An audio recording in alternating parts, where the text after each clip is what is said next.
Hello? Yes, this is the Falcon speaking. Oh, Norma. I'm glad you called.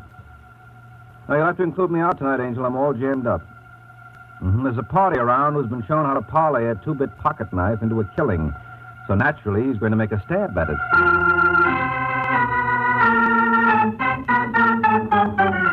This is Ed Hurley, friends, inviting you on behalf of the Kraft Foods Company to listen to The Adventures of the Falcon, starring Les Damon. You met the Falcon first in his best-selling novels. Then you saw him in his thrilling motion picture series. Now join him on the air when the Falcon solves the case of the curious cop.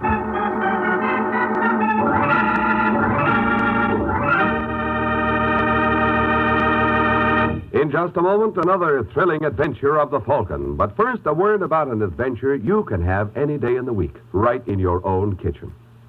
For several weeks now, we've been telling you on this program about Kraft Salad Oil, the wonderful new salad oil created by Kraft that's lighter-bodied because it's super fine. Now, here's a suggestion.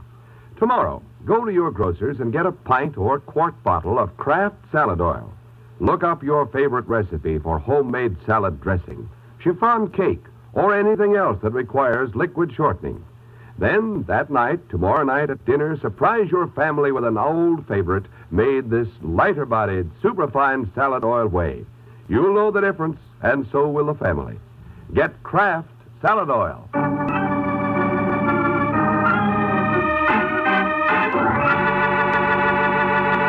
And now, the case of the curious cop. It's late Sunday evening in New York, and Hunter's famed gambling club on East 84th is closed for the night. But that doesn't seem to deter plainclothesman Jack Craven or his partner Frank Walsh from their decision to look in on Mr. Hunter. You ask me, Craven, we're wasting our time. You think so, Frank? Sure. Hunter's probably gone. What about that light we saw from the outside? Must have forgotten to turn it off. No, not Mr. Hunter. He watches his pennies. If I will get you 10, he's still here counting the take. Where was the light coming from? This room here, I think. Yeah. Then this must be the office. Want me to go in with you? No. You wait out here. If you hear any commotion, get back to the car. Understand? Right. Come on in, Brock. Did you get to... Just a second, you're not Brock. No, my name is Craven, Mr. Hunter. What are you doing here? Ever see one of these before? It's a badge, isn't it? Also known as a buzzer or a potsy. So? So I don't like people running gambling houses on my beat. I see. Especially without consulting me. And suppose I did consult you? Well, that might be different. Now, if you were to consult me, say, once a week with $500... You'd have no objections at all? No. Live and let live is my motto. Well, $500 is a lot of money, Mr. Craven. Well, I can be a lot of trouble, Mr. Hunter. Suppose I had you reported to the commissioner. You'd be wasting your time. They've been trying to get rid of me for years, but they never could get anybody to testify against me. Maybe I'd be willing to. Are you kidding? You don't like publicity any more in your racket than I do in mine. You better give in, Hunter. I can make an awful nuisance of myself. I can see that. All right, Craven, don't move. Now, what do you think you're going to do with that gun? Something the police commissioner couldn't do. I'm going to get rid of you, Craven. Now, listen, Hunter. If you don't put away that rod, I'll break you in two. Hey, where you are, Craven. I mean that. You soup.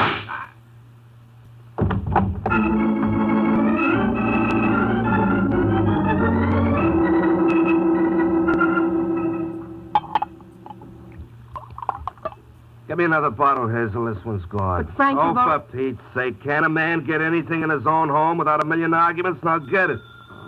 all right. Oh, wait. Wait a minute. Answer that first. If it's Sergeant Corbett, tell him I'm still sick and the doctor says I can't see anybody. Hello? Mrs. Walsh, That's right. this is Sergeant Corbett again. Oh, how are you, Sergeant? Can't complain. How's Frank? Just the same. Can I talk to him? I'm afraid not. He's asleep. Okay. Tell him I called, will you? I certainly will, Sergeant. Well, I think he's suspicious. so what? He can't prove anything. What's all this about, Frank? What's what all about? Why are you avoiding Corbett? Ever since the night Craven disappeared... I told you I didn't want to talk about that. But you were with him. I was not. Craven got out of a car to see somebody. He left me on Lexington and 84th. I never saw him after that. Then why did they suspend you from the force? Because they're a bunch of thick-headed jerks. Frank, you're not telling the truth. What are you calling me a liar? All right, Hazel, so you want to know what happened to Craven, do you? Well, I'll tell you. He was murdered. No. Yes, now do you feel better? Who did it? I have no idea. Then how do you know he was murdered? I'm psychic. Frank, you've got to tell Sergeant Corbett. You're nuts. If you don't, they'll drop you from the force. Who cares? I do. What'll we live on? Don't you worry about that, Hazel. From now on, it's easy street. Then you do know who killed Craven. Yeah, that's right. I bet this party will appreciate me keeping my mouth shut. We're not thinking of blackmail. Well, what am I thinking of, baby?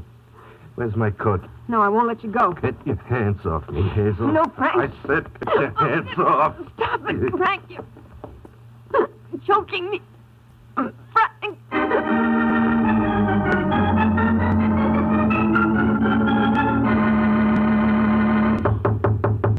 Yes. I hate to break in on you like this, Mr. Hunter, but there's a party outside waiting to see you. I'm busy, Brock. Yes, I know, but I suggest you clear a little time for this boy. I would if I were in your position. But then you're not in my position, Brock. Oh, it's true. Just the same, you ought to see him. His name is Frank Walsh. He's a cop. So? So he was Jack Craven's sidekick, the Craven? dick who disappeared so mysteriously. Oh, of course. Will you see him? What have I got to lose? Hey, Walsh. Yeah. Come in here. Sit down, Mr. Walsh. My name is Hunter. Never mind the introduction, Hunter. I know all about you. Not all, I trust. All. When can I talk to you? What do you call what you're doing now? I mean, alone. Would you be a good fellow, Brock? Why not? Nice knowing you, Walsh. Yeah, likewise. Now, what was it you had on your mind, Mr. Walsh?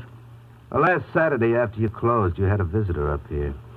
Did I? Yeah, a dick named Jack Craven.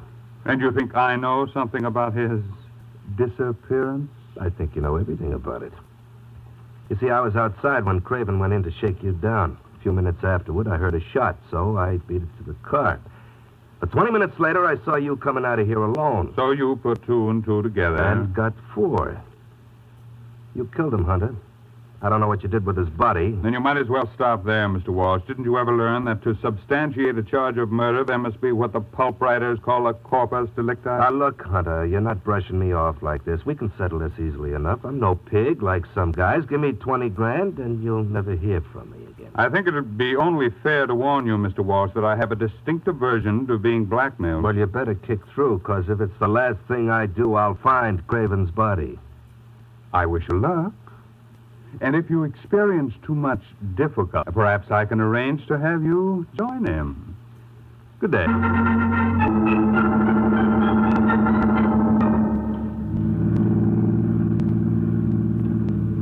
the matter, Sergeant? You look worried. I am, Mike. Still thinking about that Craven mess? Yeah, a cheap, rotten grafter. Well, if you ask me, you've heard the last of that cookie. I wouldn't be surprised if you were right. You think he's dead? I don't know. Maybe he skipped. Who knows? It's funny about Frank Walsh having a nervous breakdown so soon afterwards. Very funny. Turn right at the next corner. Where do you want to go? Over to see Frank Walsh. He lives a couple of blocks down. Didn't his wife tell you he's sick? Well, doctor's orders or not, I'm going to have a talk with that guy. Hey, hold it, Mike. Stop the car. What's the matter? Thought I saw something in the gutter. Back up.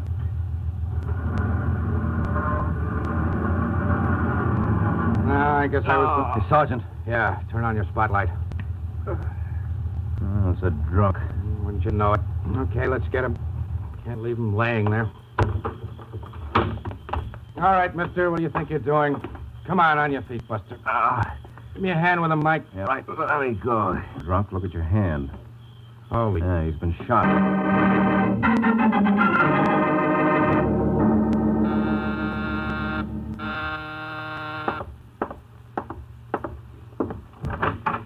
Yes? I'm looking for Michael Waring, the Falcon. Well, you made it. What? But I bet it was pretty difficult. What do you mean? And you couldn't do much looking through that veil. Oh. Come on in. Thanks. Just make yourself... What's the trouble? Well, I was going to ask you to make yourself comfortable, but somehow I've got a feeling you don't quite trust me. I don't trust you? Why else would you carry a gun in your purse? What are you talking about? Well, don't tell me it's a compact, Angel, because nothing Elizabeth Arden ever turned out was shaped like that. Is that the gun that killed Frank Walsh? Killed Walsh? Yeah, your husband. You're crazy. Aren't you Hazel Walsh? No. Well, lift your veil. Well, Who told you who I was? it doesn't take an Einstein to figure that out. The police are looking for Hazel Walsh in connection with her husband's murder. So when a heavily veiled woman carrying a heater walks in on a private detective 12 hours later, the chances are she didn't come to consult him for pleasure. I didn't kill Frank, Mr. Waring. I was with Sergeant Corbett when we found him. He named you as his killer. I didn't do it. You had a motive. If you mean his insurance policy, No, I I'm not wouldn't... talking about money. According to Corbett, Frank's favorite indoor sport was bouncing you around. That's not true. Well, it'll be easy enough to prove. Look, Mr. Waring, I swear I didn't kill Frank. Well, you've got nothing to hide. Who are you calling? Sergeant Corbett. We're going over and have a talk with him. Put down that phone. Now, look, Mrs. Walsh, Put it down. if you want me to work for you... No, thanks. I've just changed my mind. Now, look, you're acting like a 6-year-old. Now, I'm going to call the police. And I say you're going to do nothing of the kind. Oh. See what I mean? Pleasant dreams, Mr. Waring.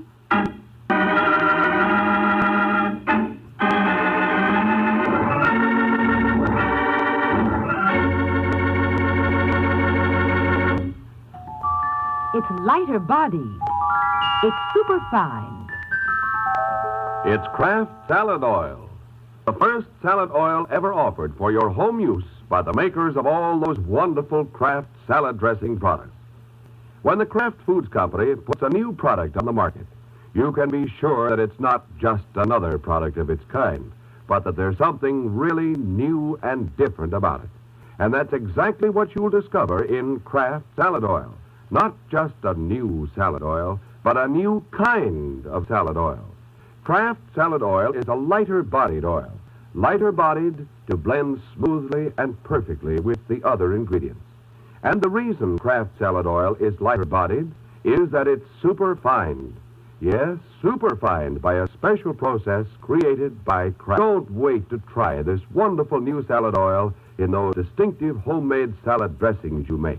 Those wonderful chiffon cakes you bake. In every recipe you have that requires liquid shortening. Remember, It's lighter bodied. It's superfine. and it's at your grocer's now. Get Kraft Salad Oil in either the pint or quart size tomorrow. Look for the bottles with the beautiful labels.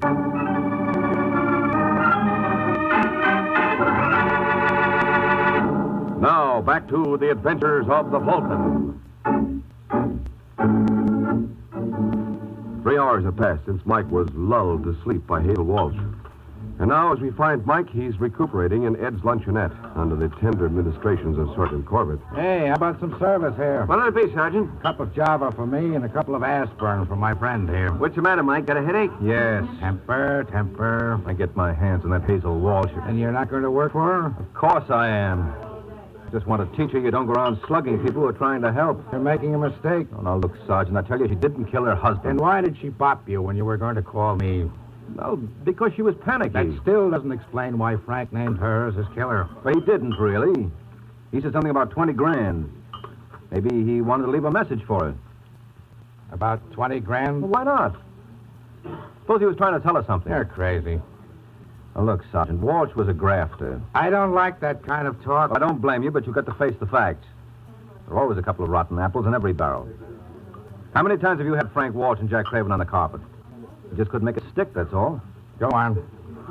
Well, now, my guess is that Walsh tried to shake down Hunter and Pay off from Hunter just to let him keep running his joint. he wouldn't. Quiet. What are you talking about? Walsh must have known who murdered Jack Craven. Well, he went there last night for a payoff. Got it. Well, assuming you're right, now all we have to do is find the one party in New York he tried it on. Well, that shouldn't be so hard, Corbett. Where was Walsh's and Craven's beat? The east side from 76th to 85th. 9 blocks. All right, who's operating a new joint in that district? What makes you think this is a new operator? Human nature.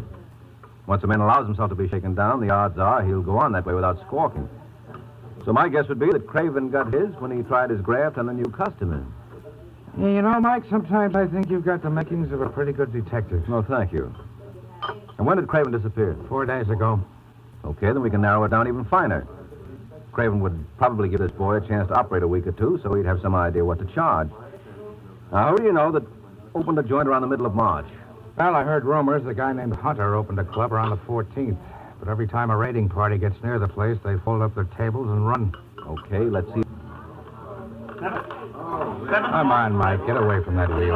Ever tell you about my system, Sergeant? Some other time. See any sign of... Where is it? I think your store. Yeah, that room down the hall. Want me to flash my badge? No, let's keep this unofficial for the moment. We can close up the joint tomorrow. We've got a murder to worry about. Come in. Hello, Brock. Well, the Falcon, isn't it? Are we interrupting anything? Nothing that can't wait. Oh, who's your friend, Mike? Oh, sorry, Mr. Brock, Mr. Corbett. Hi. Glad to know you. Well, what can I do for you, gentlemen? We'd like to see Hunter. And, What for? well, I just want to congratulate him on the establishment he's got here. Well, tell him when I see him. Could you arrange for us to do that? I'm afraid not. Hunter's out of town. Any idea where? No, I think he said he might take a little run down to Mexico. When was this? About a week ago.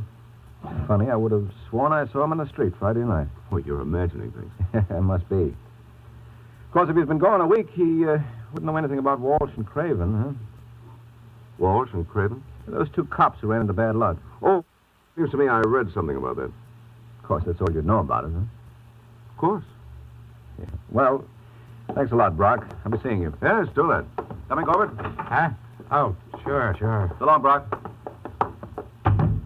Boy, you really handle that brilliantly. Shut up. Listen, Mike. Shut up and cover me in case anyone comes.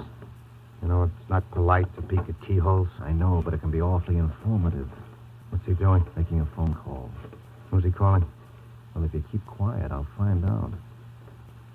Hello, is that you, Mr. Hunter? This is Brock. No, business is all right, but some of the customers could be better. You know who was just asking for you? Waring. Yes, that's right. Mike Waring, the Falcon, and there was a cop with him. Well, of course I'm not making a mistake. You asked me. Right. Wait a minute. Someone just walked in. Oh, it's all right, Brock. It's only us. Told you we'd be back.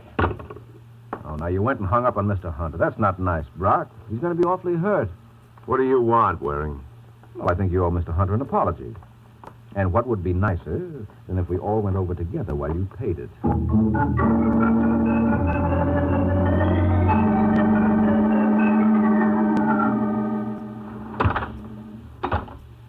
All right, Brock. What floor does Hunter live on? 4. But you won't find him there. That's right, Mike. We forgot. Hunter's down in Mexico. Okay, be smart. But I tell you, I wasn't speaking to him. Cut it out, Brock. We heard you as plain as could be. You're wrong. I was talking to a girlfriend of mine. Yes, whose name, by an odd coincidence, was Mr. Hunter.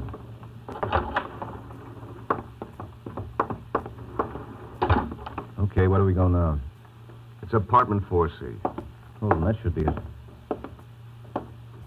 Sure enough. Walter Hunter. All right, Sergeant, where are your keys? Suppose he's inside? No, not a chance. Must have skipped after Brock here warned him. But I don't think he could get too far in those 10 minutes. He got far enough, Mike. Hey, what's the matter with him? Well, if you don't know Brock, take a good look at his face. That bullet hole ought to be a dead giveaway. Holy smoke. All right, Mike, out of the way. What's the matter? I want to see where Hunter was standing when he got it. Judging by the course of the bullet, he must...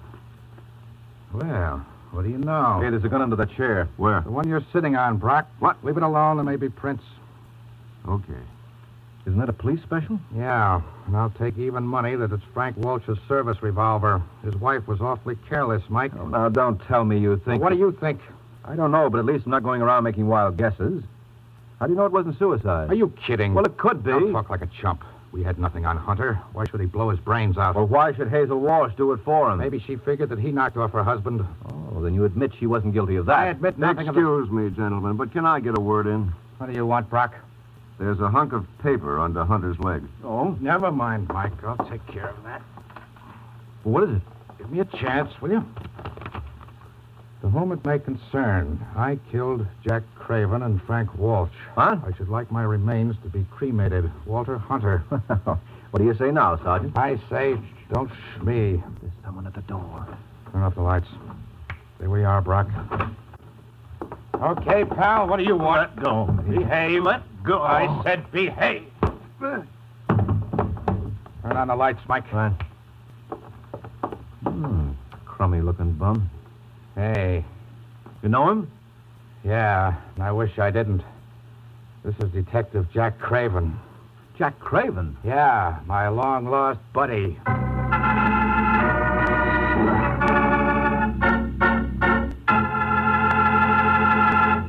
Tomorrow when you shop, don't forget about that wonderful new Kraft salad oil that's waiting for you at your grocer's right now. It's Kraft Salad Oil. The salad oil that's lighter-bodied to blend perfectly with other ingredients. Lighter-bodied because it's super-fine. Try this wonderful new aid to kitchen artistry in your homemade salad dressings, your cooking, your baking. Remember, it's lighter-bodied because it's super-fine. Get Kraft Salad Oil. Look for the bottle with the beautiful label.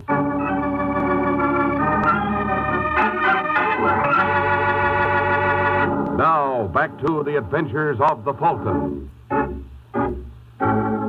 Just 5 minutes have passed since Jack Craven made his dramatic entrance. And strangely enough, Sergeant Corbett doesn't seem any too pleased by his reappearance. Come on, Craven, start spilling.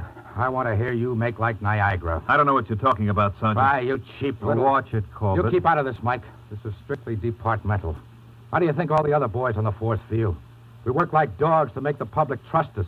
And along comes a rotten grafter like Craven and gives every honest cop a black eye. All right, but there are strangers present. Oh, don't mind me, folks. I'm broad-minded. You keep your mouth shut, Brock, if you know what's good for you. I'll be as quiet as a mouse. All right, Craven, I asked you a question. Let go. Answer me. Why did you kill Hunter? I didn't. No? Then why did you come back to his apartment? I didn't come back. That was the first time I was there. Don't give me that. Can I put my 2 cents in, Sergeant? Go ahead. You've been gone for almost a week, Craven. Where you been?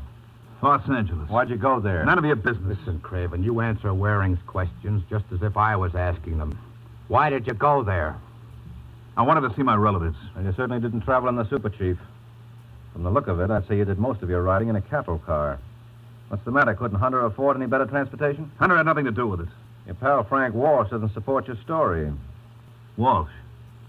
Did he stool on me? What do you think? You had a fight with Hunter, didn't you? Yeah, he plugged me. Over what? That doesn't matter. He dumped me in a cattle car. When I came to, I was in L.A. Why didn't you wire us? I had no dough. You could have done it collect. I didn't want to involve the department. Well, that's understandable. Especially if you wanted to come back to kill Hunter. I tell you, I didn't kill him. I just got into town tonight. That doesn't prove a thing. Where were you at 10:15? Why? Because according to the coroner's report I just got, that's when Hunter was killed. Now, listen, Sergeant. Don't start that suicide routine again, Mike. If Hunter wrote that note, he would have known darn well he hadn't killed Craven here. Where were you at 10:15, Craven? Being chased all over the freight yards by some railroad dicks. What? If you don't believe me, you can call the yards and check. And don't think I won't. Just a minute, Sergeant. Does this mean you're writing off Hazel Walsh as a suspect? No. Well, then I'd like you to double the force looking for her. Let me understand you, Mike. You think Craven here is telling the truth? I do. Then Mrs. Walsh is our party. Oh, I didn't say that. I ask you, Brock, ain't it enough to drive a guy bats? Oh, don't ask him, Sergeant. If this thing is driving you crazy, who do you think is responsible? Just what is that supposed to mean, Waring? Just what it sounded like, Brock. You killed Walsh and Hunter.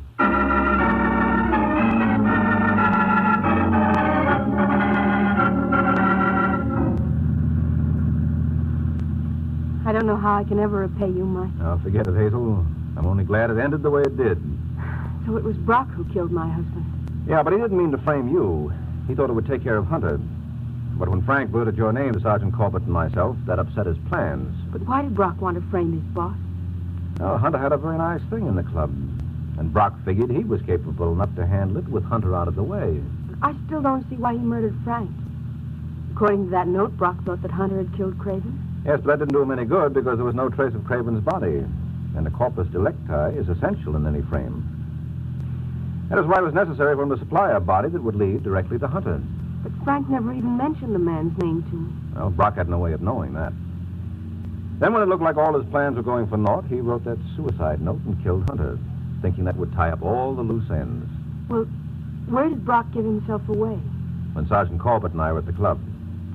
Before we went into the office to see Brock, I asked Corbett the time. He said it was 11:15. A few minutes after that, we eavesdropped on Brock talking to Hunter on the phone. What's wrong with that? Well, it was a conversation that never could have taken place. According to the autopsy report, Hunter was killed at 10:15, a half hour earlier. And that business on the phone Was was... staged by Brock to give himself an alibi. He felt pretty sure that Corbett and I were listening in. So, does that answer all your questions? Mm-hmm. I'll suppose you answer one of mine. Hmm? Where did you bury yourself so that the entire New York police force couldn't find you? I stayed with my sister, Lenore. Your sister Lenore, huh? Yes. She looked like you. She's much prettier. Well, if there's one thing I've learned from this case, never to believe any testimony based on hearsay evidence. Well, I don't know what I can do to convince you. Oh, that's very easy, Angel. Just give me her address and let me see for myself.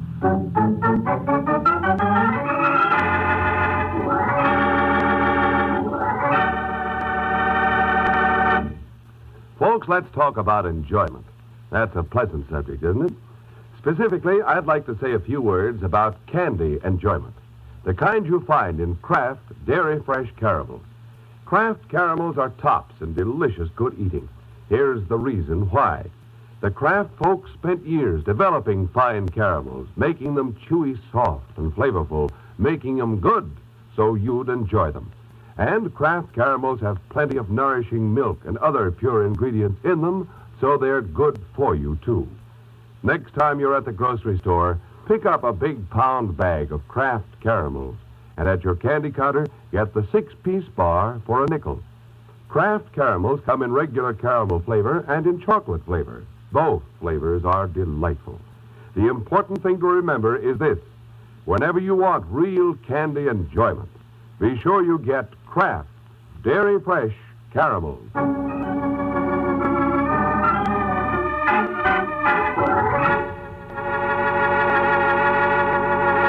The Case of the Unwelcome Wife.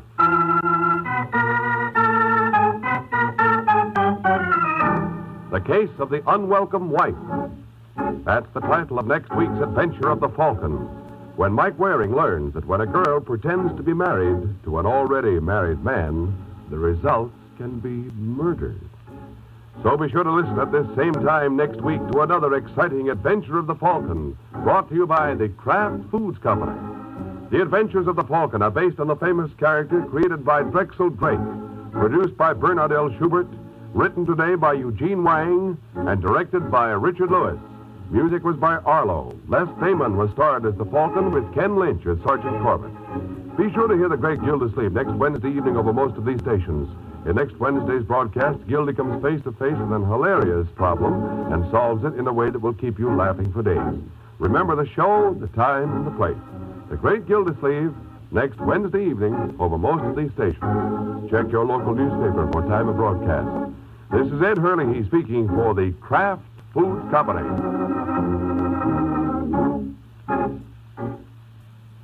Raymond Massey and Shirley Booth star on Theater Guild tonight on NBC.